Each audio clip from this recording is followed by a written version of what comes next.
Hello, I'm Dr. Bill Waytt, and I'm a general dentist that's done nothing in my practice but orthodontics and some TMJ work since 1970.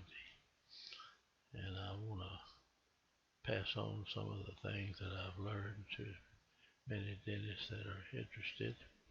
I'm a member of the American Orthodontics Society, and this is a organization of general and pediatric dentists that incorporate orthodontics into their practice. We have a wonderful organization with several excellent instructors that will teach you orthodontics now. So if you are interested, join the American Orthodontics Society. This, to start off with, I'm going to discuss the intruding arch. This is something that I came up with back in the early 70s of how to open a deep dental bite with a couple of different arch wires that you use in doing this. Now first I'll show you some things about making the arch wire and how you make the little loops that enables you to activate this good. So we'll go to for years we made our own arch wires, and we would buy just a plain straight piece of rectangular wire. Now I like 018 brackets. They're smaller, and they're about 018 on this dimension, and horizontal dimension they're 025. So I use this type of bracket, and most of the time we finish our cases in about an 017 arch. And here we're putting torque in a piece of rectangular wire, and it's either 018 or 017, something like that. You have to put the thin edge down in the slot right there. Now you can, for years the arch wires that were preformed were pretty expensive, so we just bought straight wire and put whatever torque we wanted to in them. Now this instrument this first groove here torques 0 degrees torque. The next one has 7, and then 10, 13, and 16. That may be hard to see on there, but that's what the different slots in there put that much torque into an 018 by 025 piece of arch wire to put in that torquing turret. This is a little additional thing to intruding arch wires, but we made our own arch wires. You would spin them off with that, and there the arch wire is. You see the 025 dimension is here, this 018 is across the top, and as we spin that in that turret, we turn it around, you hold it in there tight, and you can form an arch just from a straight piece of wire. You put a nice curvature into that wire. Now we use a wax pattern. This is made out of just pure beeswax, and this beeswax you can purchase it from this company or any company you can find it, but that's the kind of wax we use. I'm not selling wax, or I don't sell anything in the practice, but that is a way that we make the pattern that we form the arch wire on. Now we take a sheet of that beeswax, usually you can cut it half in two. It was about twice this long, and if you look underneath here, there's a tapadot, and we're going to press that beeswax down on the tapadot that's got brackets on it. Of course, you take that and put it in somebody's mouth after you've bracketed and banded and bracketed their teeth. You can press that down until you can actually see the spots where the brackets are. So you can see the molar brackets, that's the bicuspids and the cuspid coming on around the anterior teeth. And you can lay the arch wire down right between the bracket and the tooth, and you can bend, mark on there where you want to put your bends or whatever you're going to use in there, and you can put any kind of loop or bend, anything else you want in the arch wire, and it'll then put it back in the mouth and it'll fit. Now this arch wire goes out be longer than that, and as you make these bends it uses up the end of the wire, see. So you start your anterior bends first if you're going to put several of them in. Here we'll just put a little loop that you bend it down and circle around like that, and then come back with the wire, except we're going to activate it a lot. You'll run it down under the teeth and it'll come back up. So if you haven't learned how to construct these little wax patterns, you've missed a good way to make an arch wire and put it back in somebody's mouth. I can take any kind of bend you want to do and bend it off of this wax pattern and put it back in somebody's mouth, and you can too now once you do this. So here you can see through the wax a little better with this shot, and we actually go up and mark the arch wire, and I'm going to put this little intruding loop right between the molar and the bicuspid. It's pretty forgiving, and you can have it even further out in front, it still works. Now the tail of the arch wire is going on past, and as we bend this loop, it's going to use up this part of the back end of this wire as you go in. You can kind of watch that as we do that. Here we put the mark on the arch wire, and it's back here, it's not fitting in there, but once we bend this loop, we'll adapt it back in the back too. Now I've got some markings on this wire where I had marked it before and kept it on there, so I can't erase it, but we're going to lay this wire right in this plier. Now this is what we call a tweed loop forming plier. It has a kind of a slight trough in here, and let me go back to that now. It has a slight trough, and it's got three little round barrels on this deal.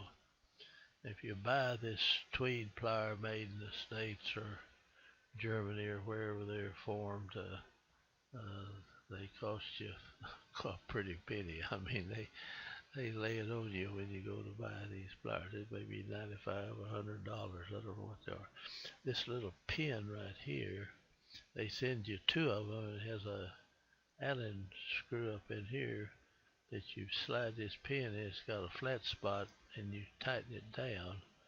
Now, I've never broken one of these bending arch wires, but if you tried to bend a real big daddy or something real heavy, I guess you could break that pin off, but they send an extra one with the plier. And I'm sorry I marked that, and I'm having trouble getting it off of there, but we'll show. Now here's the plier blown up, and it's a little closer, and I like to make this intruding loop on this second part of this tube, so it's a little bigger than this one right here. It's about like that, and then this one is a little bit larger. I don't need it large enough for that, but to fit it on this section right there is where it'll go. Now we marked where we want it, so we'll take this and kind of mesh it. We'll bend this wire up, and I keep getting this deal there in other words, we're going to have a 90-degree bend in the wire. So I'll press down on that, and you take your fingers to bend the wire, and so you see it's mashed into the finger. This is, I think, Pam Durant's a lady that worked for me for years, bent most of these, and we took a picture bending that wire, so we go up 90 degrees with it. Now you're going to take your plier out of there and put it on this side, and you wrap it around this way, you see. I took several shots to it, so now we put it on that part, and we're going to bend it around. You can see the pressure. You're holding it down in there. It looks like it's in this section, but I think we're touching on this part there. And you can see how much pressure it's pushing down into her finger right there. You can actually feel what you're doing to the wire as you bend these loops. Now we circle it all the way around, and you head off in another direction. Now to do that, you're going to have to slide your plier around to go back around. We're going to come all the way back around and make a circle and come back up on this side, and then we're going to go out with it like that. This is maybe confusing to you, but if you get off by yourself and get you a good pair of pliers and some good, wired stuff and good light to see it, where you can learn how to bend these things. Now we've wrapped it all the way back around, and now we're going to take this plier out and put it in where this portion will be up here. As you bend it on around over here, then we're going to have the plier on this side of it, and you'll bend this back out in that direction. Now we slip the plier out, push it back in, and I didn't get it all the way. It should have been up on that deal, but I think she moves it up there. Now we get it all the way up here. Now she'll bend this wire back in this direction.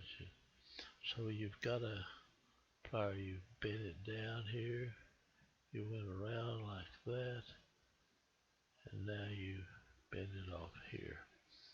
So hope this is adequate instruction to kind of teach you how to bend that. Now all that does is it adds a whole lot of wire to this, and we'll trim this end of the wire, and that's what we're going to put in our auxiliary tube, and we'll activate this usually up here in front of this loop.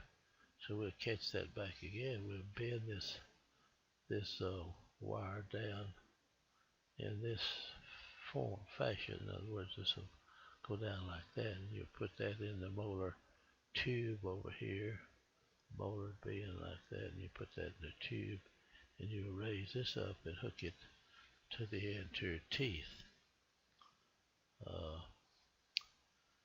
Now we'll go to the next. It's done. In other words, you've done that. Now you've got to go across to the other side, and you've got a mark, and you'll bend it just like it, so you'll have the wire going around like that, and then you come over here and you bend another one, and then when you activate them, they'll be going down this way like that. Here is the wire, and we lay it back on the wax pattern, and we make this drop in to the grooves, and you're going to cut this off and put it in the auxiliary tube on the first molar. Now here we've activated it now. I said activated. Here we activate on either end of this, and we trim this down where it'll be easy to slide in this auxiliary tube. Then we have double and triple tubes on our 6-year molars.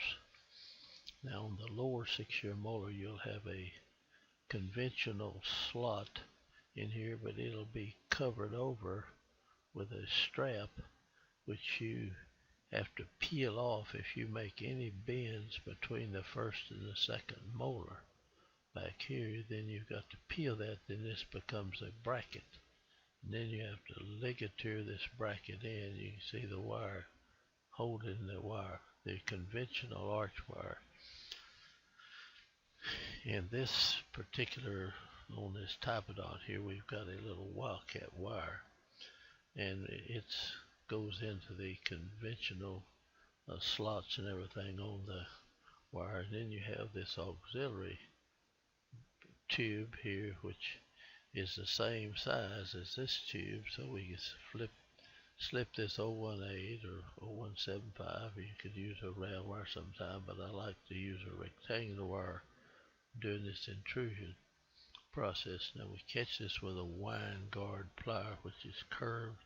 You can grab it right there, and then you push this end of it into that bracket slot right there. So it slides right into this tube, and it'll be sticking out back here. Wish that wouldn't come up there, but I don't know how to stop it from doing it. And it's around like that, and it'll be activated down in this fashion. Alright, now you insert it on one side, then you go and take it and insert it on the other side. And this loop and you activate it such that you're actually tightening this loop. And you say you can activate it here or here. Anyway, it comes down this way. And it comes around, and to pick it up now and hook it onto the arch wire up here, you put a lot of downward force on these teeth. See, it'll be pushing down on these teeth with a good bit of force. It'll also be pushing up on this tooth with a good bit of force. It'll be kind of wanting to tip that tooth back also as you do this. Now the little flexible wire that's in here, it does a whole lot of things, like it'll rotate every tooth in the mouth if you've got the bracket on the tooth correctly, and it'll correct the occlusal surface up or down, and it'll expand the arch wire. Like we can start out here, this arch wire could be out in front. I'm talking about this conventional arch wire. You push it back into the bracket, and this loop back here may have been way out like this when you started, and then as you tighten it into the brackets, then this loop will be pushed back here. So this wire is pushing forward on all these teeth and pushing back on the molar. In addition to that, the force of this intruding wire is trying to rear this tooth up, so it has a expansion quality built into it also. Let me erase this because it gets kind of confusing there. And so it's opening up the space. Now these bottom teeth, you'll see, might be way up in here, and your upper teeth may be covered way down here. You see, when you take these deep bite, dental deep bite cases, and you start to open them up like that. Alright, we go on and show you the intruding wire over on both sides. You bring it up and just kind of piggyback it on top of this wire or whatever. Like these lower anterior teeth might be way up like here. You'd have a tremendous curvature in this arch when you use one of these. And when you hook it, you just hook it to the highest part up in the front part of the mouth. Okay. Now we come in the front part, the anterior part of the mouth, and we'll tie that wire to the other arch wire and use about an 012 soft stainless steel wire to tie this back in here. And it's going to make a little oval when you tie it. You clip it over here and you push on it, and it'll pop around, and then the part of the wire you've twisted will point backwards, and you kind of have to squeeze it through there, and when you push it back, it'll kind of pop back, and then that'll stay in that position all the time because it's kind of an oval position. There's a little trick you might want to know or figure out. And so we tie it in there pretty tight. Now, it's possible if you got good elastics, you could take the elastic, put it over both of them, you see, and just have it held in by that. But this elastic might give way and this wire would go on down. So we tie it to the arch wire itself just to prevent that. Now, I tie it usually about 3 times, that's enough.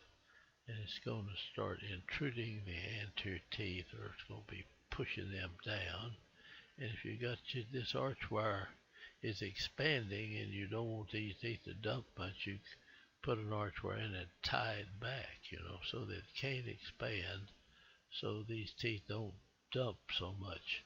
They'll tend to come forward and put too much torque in them, so it'll torque the teeth as it goes down. The teeth are going to lean out in this direction as you push them down, because the anterior tooth is usually setting in there something of an angle like this to start with, and you're pushing down on them from the bracket out here.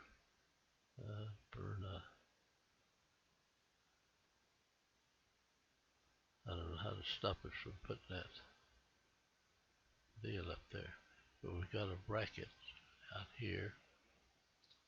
Anyway, when I push it down, it tends to tilt the tooth forward. Oh, excuse me.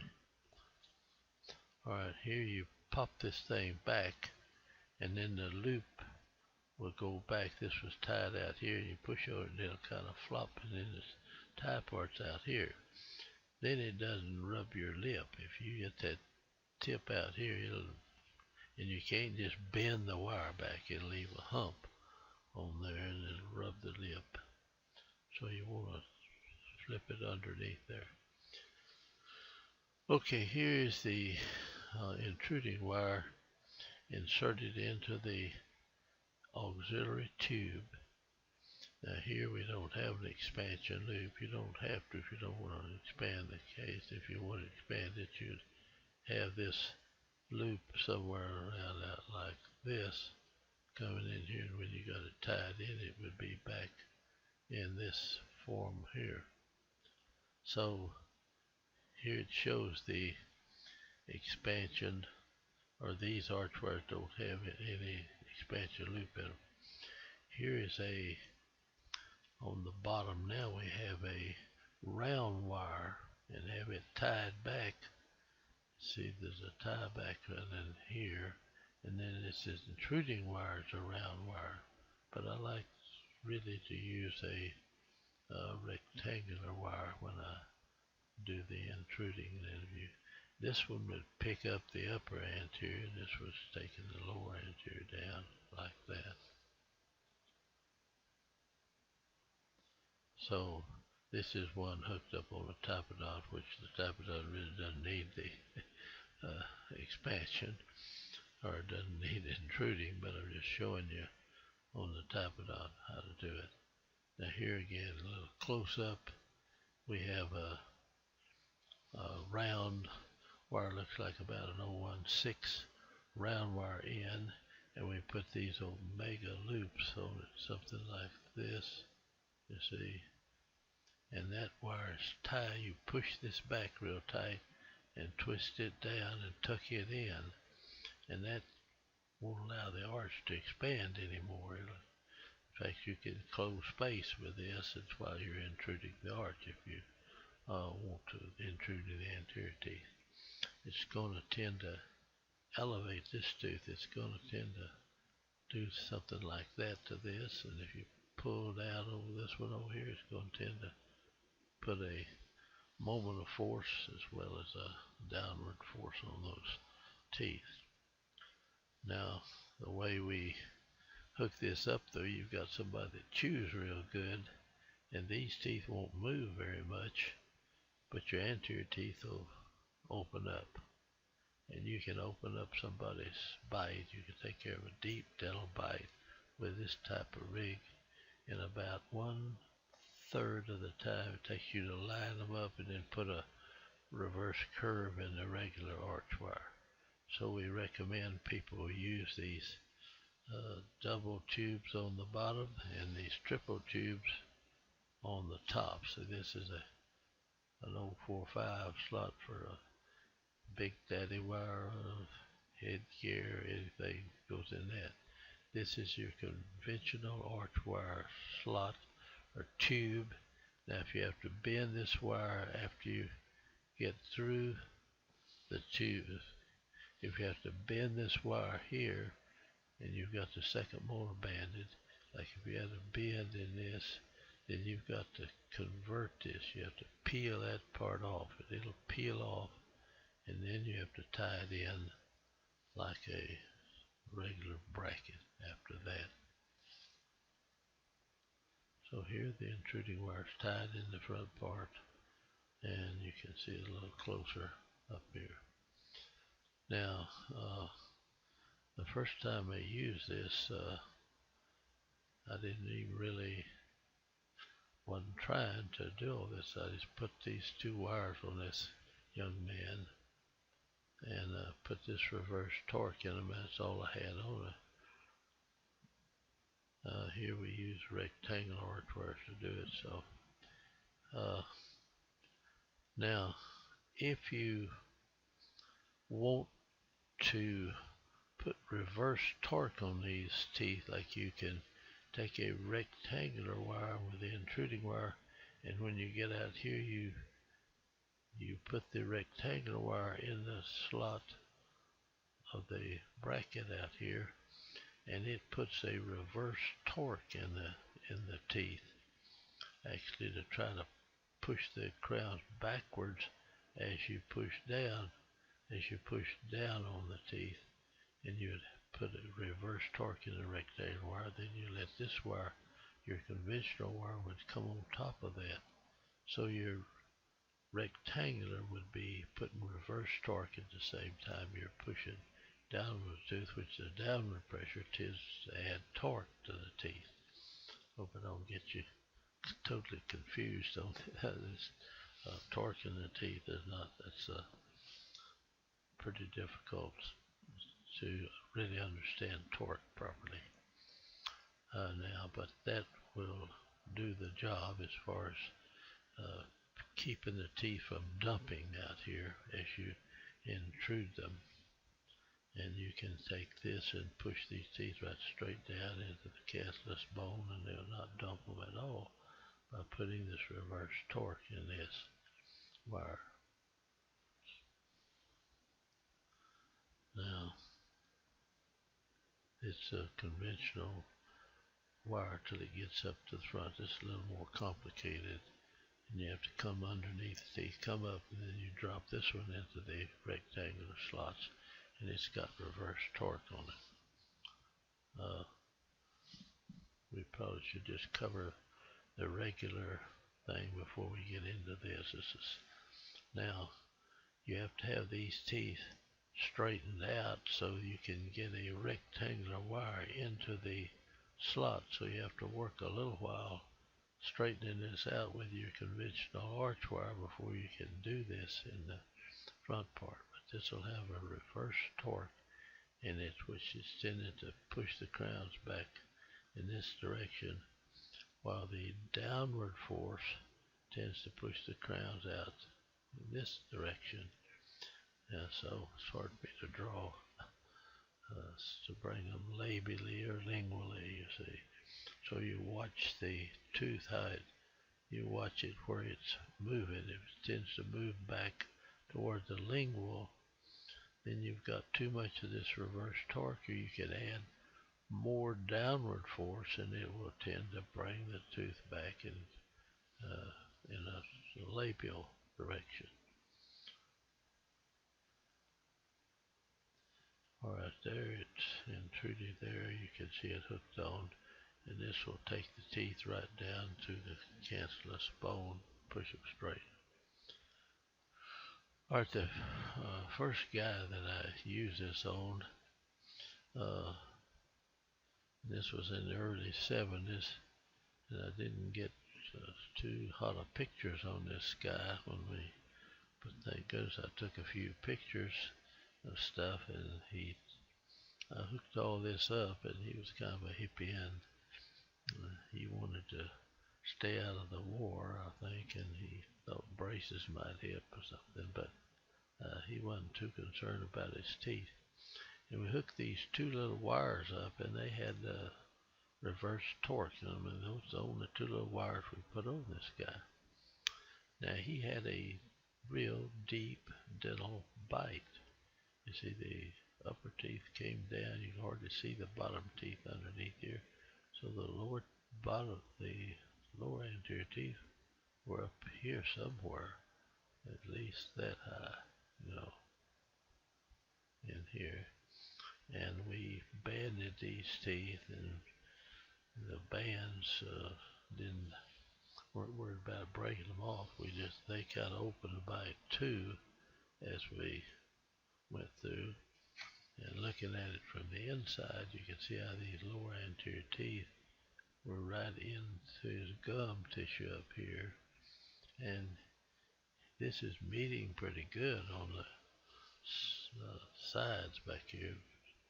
Pretty good stuff. So really, we just needed to open this guy's bite. And we put these bands on, and I put those two little wires on, and those wires were going up like such, and we brought them down and hooked them to the teeth and just left those wires in there. Well, the guy did a kind of a funny thing. I mean, we got this on him, and I may have seen him once, but then he just disappeared. We didn't know where he was or anything. In about 6 months, 6 or 7 months, the guy came back in, and the young lady that seated him came in and says, "Dr. White, you better come in here and look at this guy, because his bite is totally open out in front. He's in here griping because he can't bite to a sandwich out here. And here's this fella that his teeth were down here to start with, and now this thing has opened up. Oh, it's at least a quarter or maybe 3/16 of an inch." And the force to open the teeth came from the molar teeth back here. It was pushing down on these and up on these, and just left it alone for 6 months. And that little wire that had the loops in and everything opened it that much. And it's far harder to intrude a tooth than it is to extrude one. It's about 4 times harder to intrude a tooth than it is to extrude one. If you got the exact same roots and you push one down by raising the other one, it'll take 4 times as much effort to go down with one as it does to take one to extrude it. Now, you have to look at the guy's molar teeth, though. When we look back, if that was a fact, you'd think he'd actually push the molar teeth completely out of the mouth, but they had very little effect on the molar teeth. You come back in here, they're cocked up just a little bit. Their hard point right here is in contact. Now, this guy chews. He bites a lot. If he never chewed, or if he didn't close his teeth and press 2 of the muscles, then these teeth would have been way down in here. So we use that a lot of times. If we want to give somebody more vertical dimension, we'll put a bite plate out here in front, and we'll take the occlusion away from these, and they'll drop down really fast doing that. So anyway, this guy had a pretty good vertical dimension, just a deep dental bite, and this opened it. And so I turned a little light on in my head. I said, "Man, this is good. I'll have to incorporate this into orthodontics." And so I did. I started the intruding wire, and I think one of these shots in here had a date on it. Yeah, this was April of 1971.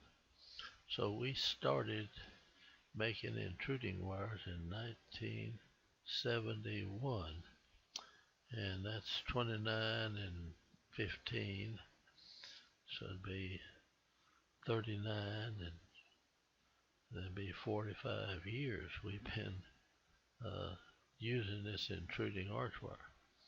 Now some people have come up with it later on and using it, but we've been using this thing for 40 some years now. And so we started in 1971.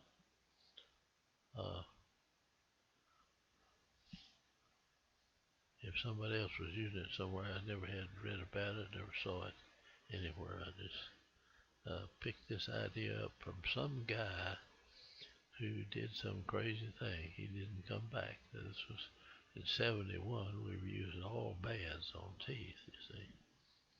So I learned something there that I have really used in many cases since then. Those have almost no effect on those 6-year molars. Well, I'd say no effect. It has some effect, but then you've got a guy that's chewing real hard on that, and so they bite open with that. So we had the 6-year molar bands and upper anterior teeth, lower anterior teeth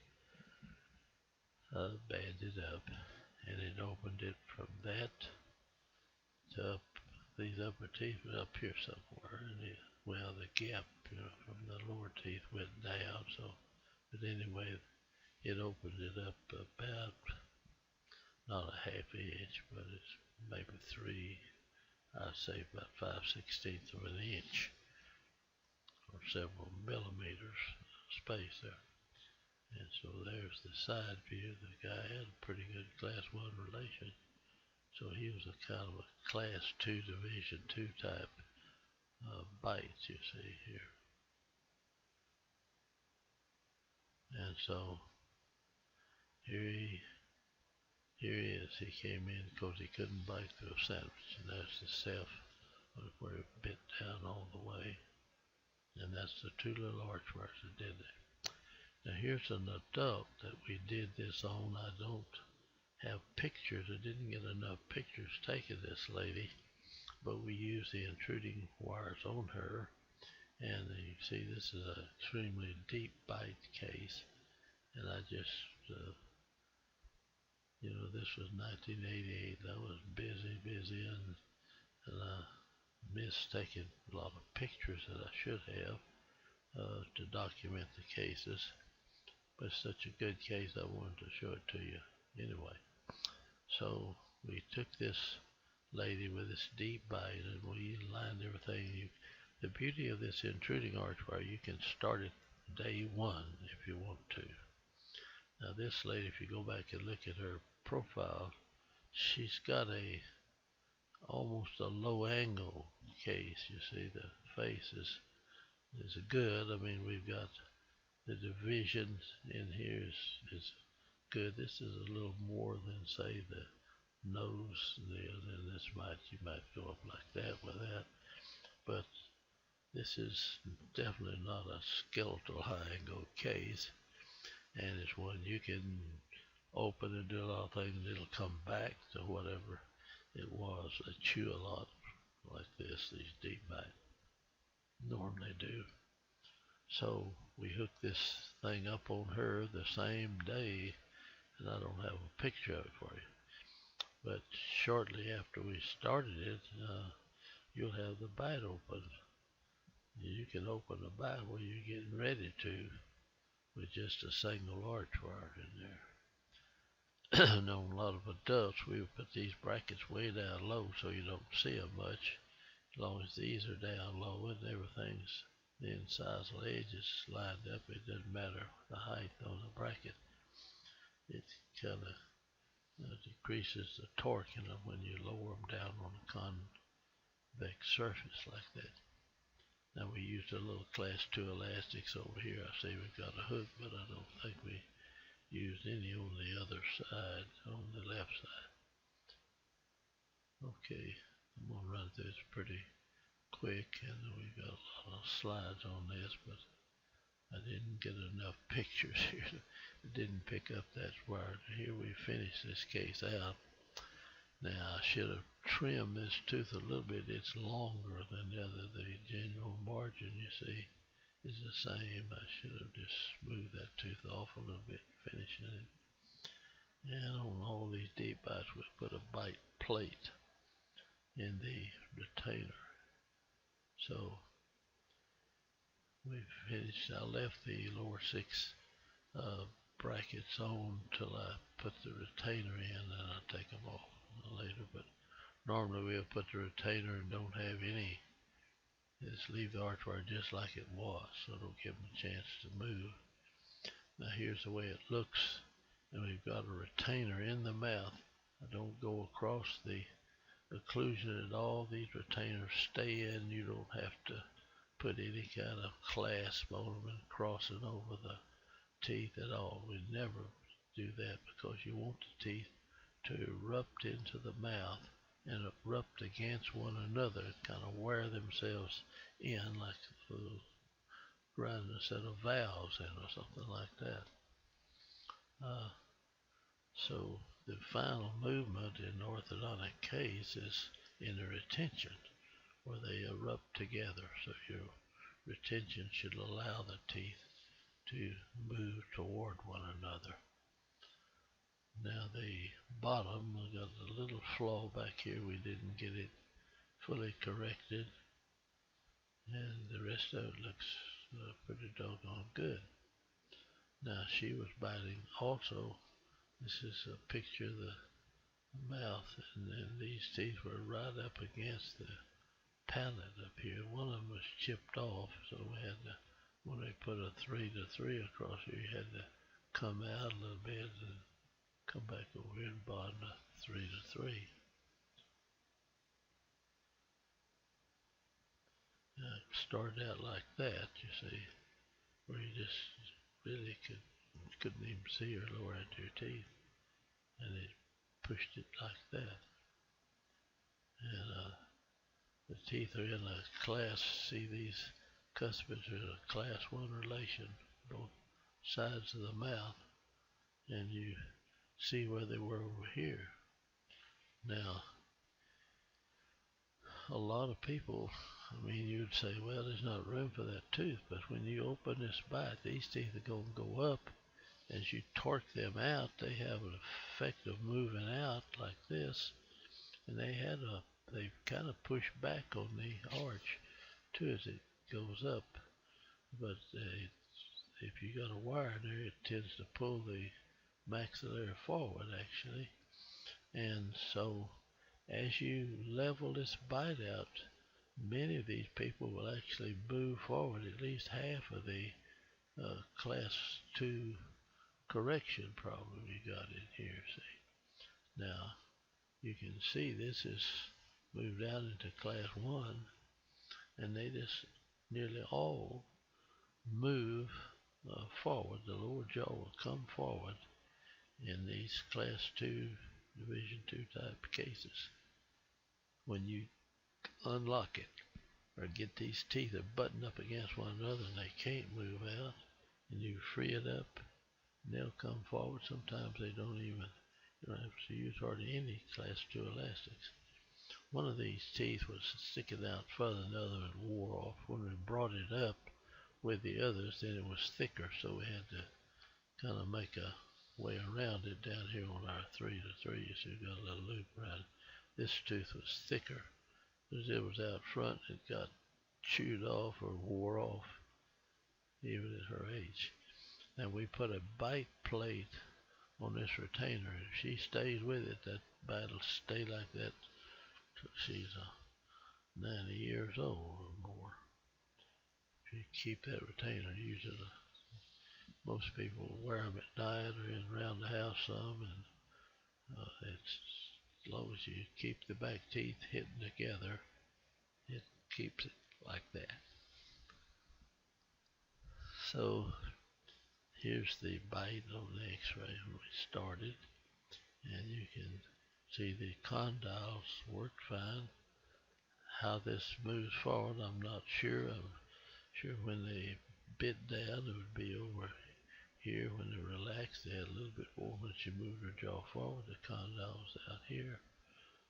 But some way or another, the jaw is actually fitting in a class 1 relation. It doesn't have to move very far to do that.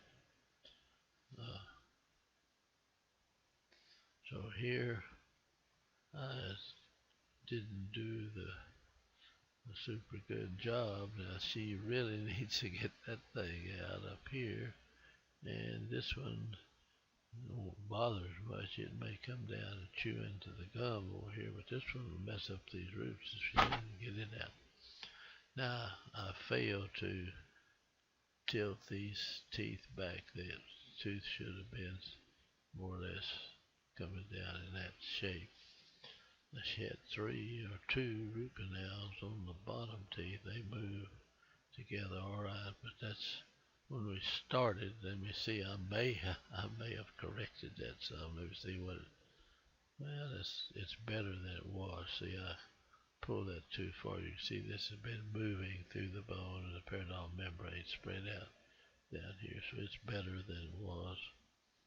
Let me see what it was to start with. It was over there, and then we pushed it over like that. And she's got several root canals in there, so you can move teeth with root canals. It doesn't, well, the tooth is ankylosed, it works fine.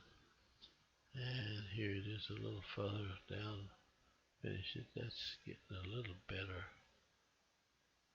And here's the lady after we got through. She's got a nice smile line. We gave her a little more vertical length of the face, and her teeth are lined up good like that. Now I put some composite on these teeth to keep this arch wire where we probably come along out in here somewhere. It had a loop on it, and it fits underneath that, so that holds that arch wire right down in position like that, you see. So you put a little composite on it, and that labial wire of the retainer will go to that spot and keep those teeth lined up better. And there we are with the cuspids. And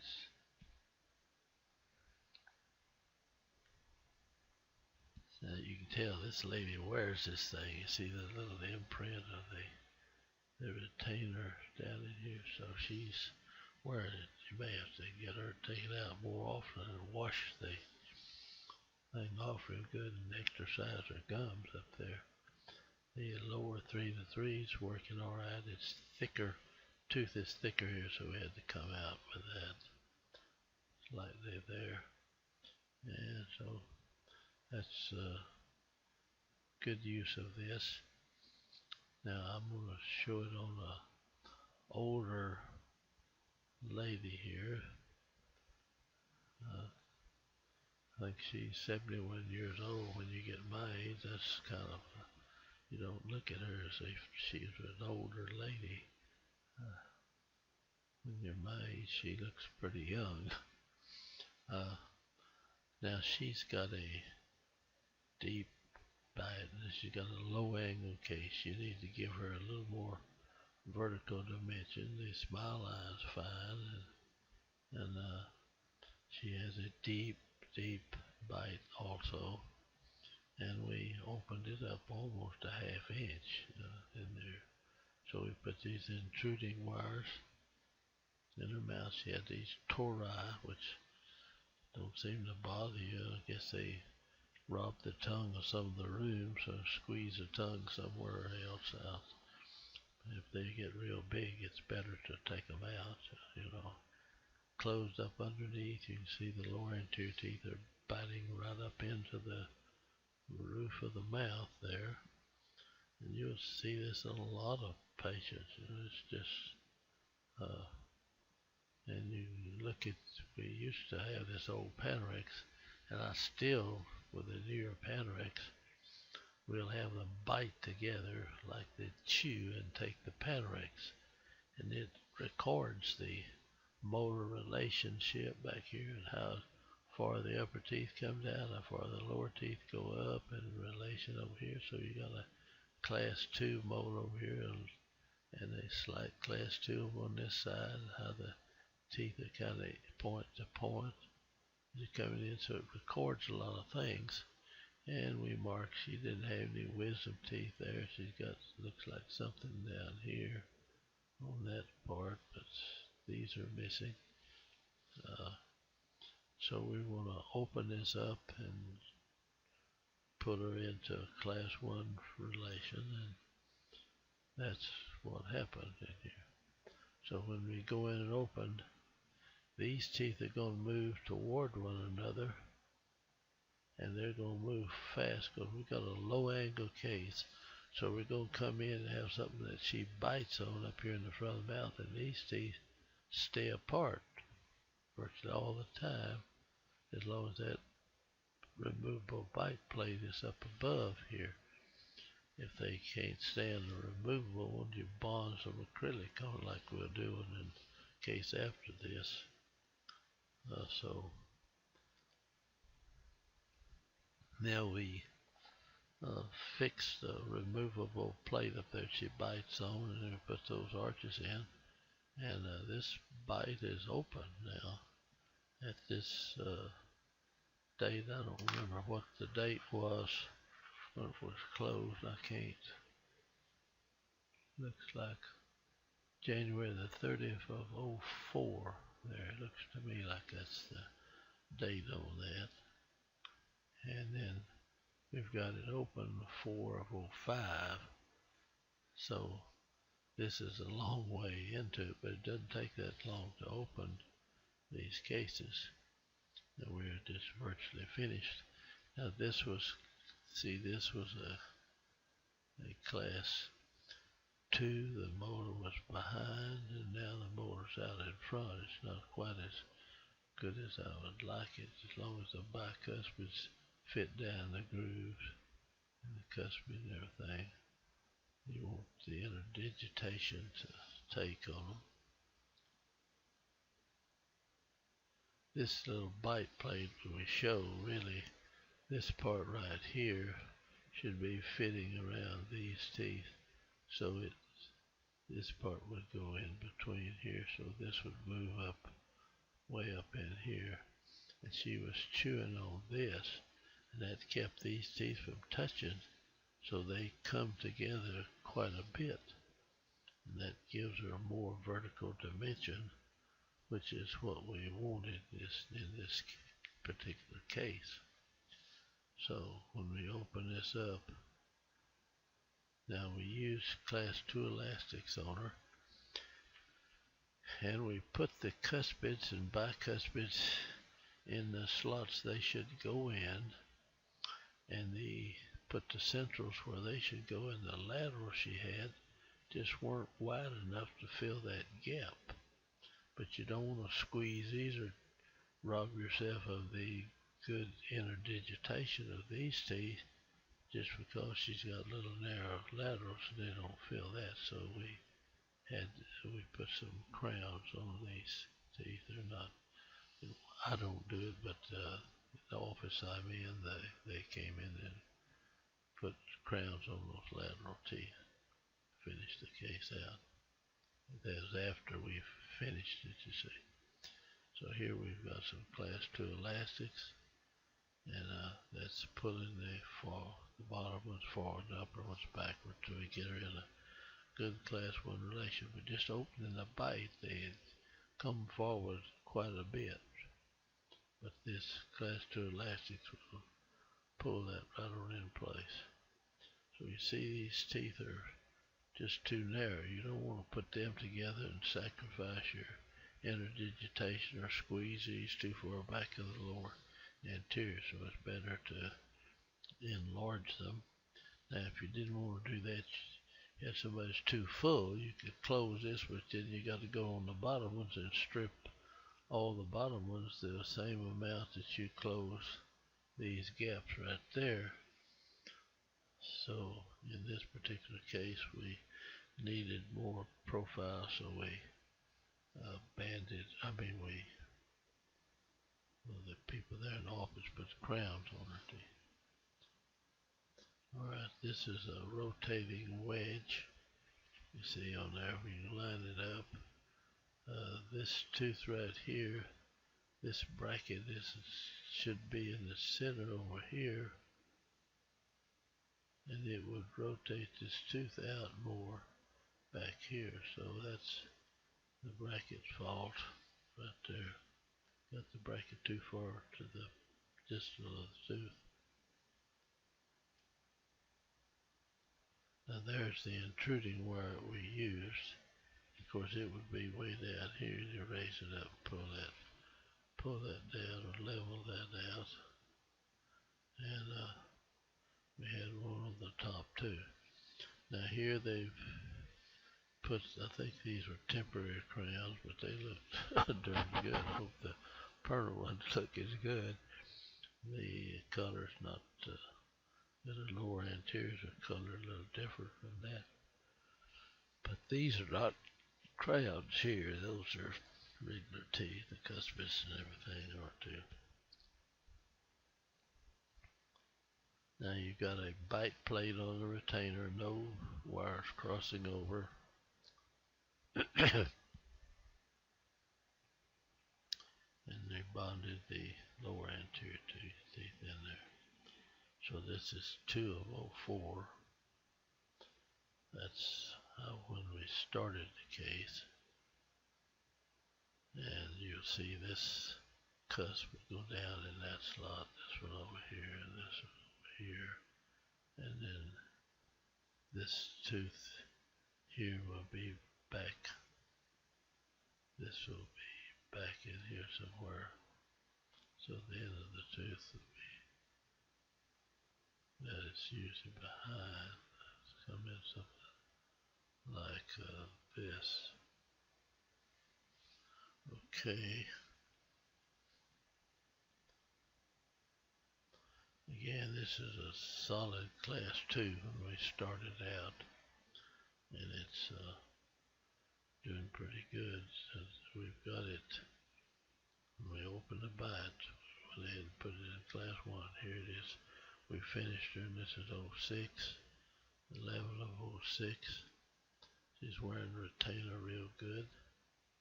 We've got the expansion loop on it. And if she stays with that, it'll be that way when she's 100 years old or more than that. So these are temporary crowns I see on that deal. So you can see the start and the finish is a little more vertical dimension in the face over here than it is in the face on this side. And this does look better.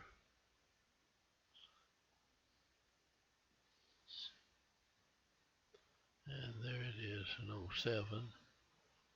I don't know whether I've got anything after that or not, but I've seen the lady. Just seemed like last year she came in while I was there. Now here's a very deep bite. The guy with he's an air traffic controller. He was really deep. Somebody down in Cleveland sent him up to be a guy that had taken courses we'd had, and this guy was in one of his patients, so he sent him up for us to fix him up. But he had this terrific deep bite. I mean, you couldn't see the teeth at all. He had a bad 6-year molar on the lower left, I believe, and so it had been removed, so we have to keep that space open while they put an implant in there. So we do it the same way. I'll show you all these intruding wires on him. He's biting up in the roof of the mouth also, and the lower anteriors are crowded. And so we've got and here we are here, and these jump up, you know, and so we're going to bring all this down. to level this thing out, you see, but it'll be down like that.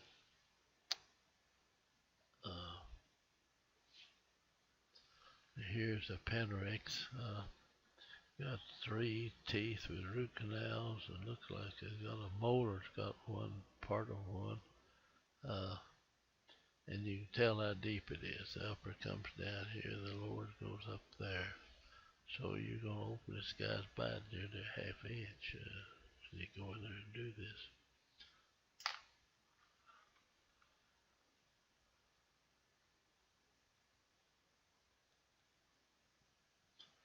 Okay, we've got it open now, and there are the intruding wires on top of the conventional arch wire in there. So I made sure we got pictures of them. And this guy, we put a removable retainer, bite plate on him, but he had to speak, and he was going to just quit because he couldn't speak clearly with that removable bite with a removable gadget. So I talked to him and said, man, you're going to spend the rest of your life with this mess. So he agreed to go ahead and wear what I was put in. So I bonded a deal on the back of his upper front teeth that he used for several years. So we got his retainer, and it has a bonded plate on it. So we're opening this up all the time, but here's the little acrylic. That's a triad acrylic that we bonded on these upper teeth. Let's let him bite up against that, you see, and that kept these teeth separated, and so they moved toward one another quite a distance. And the guy's bite just opened up. Now once you get it open, there's a lot of people who know how to do that, and you that may know how can get this, but just using a single arch wire, it's going to take you a lot longer than it does if you are set up to do these intruding arches, you see.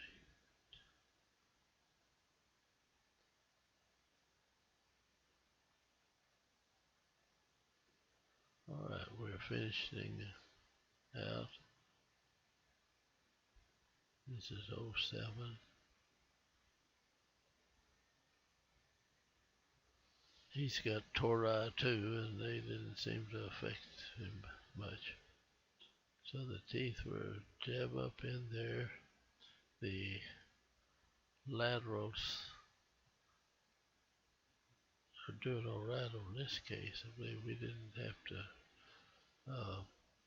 put crowns on or anything like that. You could have put a little composite to fill that space.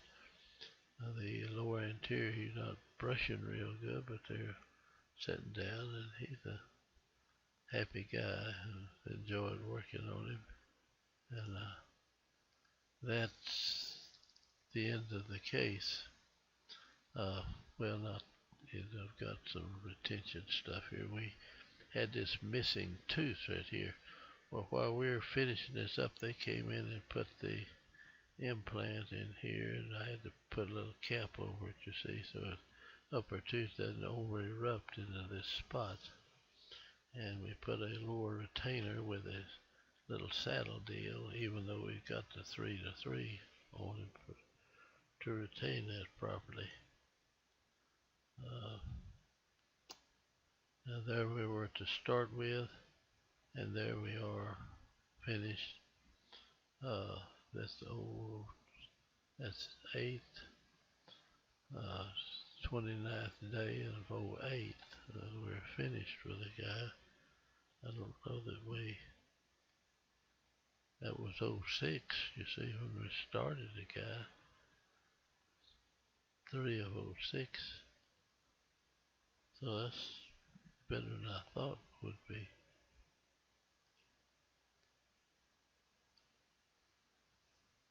Okay.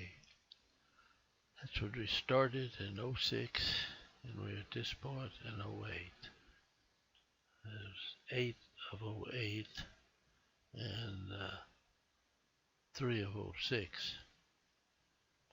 So if it were 3 of '08, it'd be right 2 years, they say.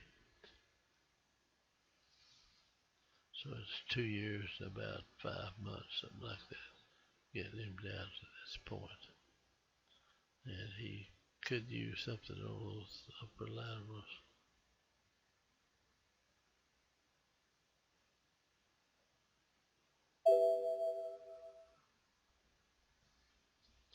Alright, I'm going to stop here and we'll delete any markings I got, and that's the finish of that series of intruding arch cases.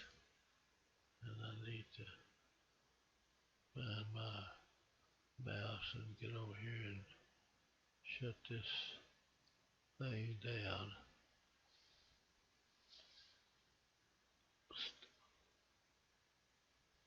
That didn't work over there.